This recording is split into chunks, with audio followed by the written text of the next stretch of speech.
Здравейте, колеги! Днес ще ви представя колегата Наско. Ще обясни за дограмата малко повече. В момента монтира датчик за сота. Много интересно, кабелчето как влиза в дограмата, нищо не се вижда. Всичко е скрит монтаж.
Това тук ни е със скрит монтаж, магнит за сот.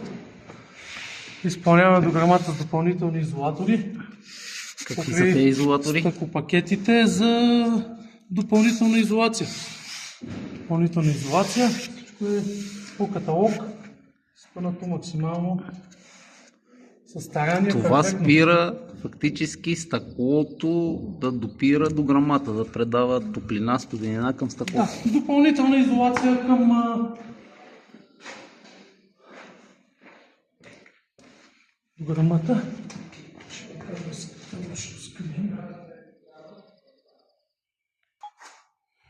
Ето какво представлява и лентата.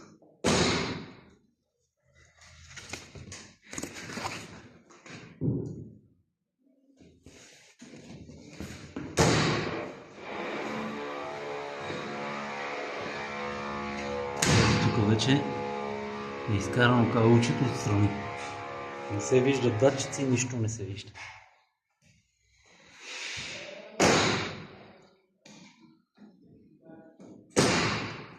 Тук го дупчиме в последствие, понеже след изработка и монтаж на дограмата е направена допълнителна поръчка за тези датчици.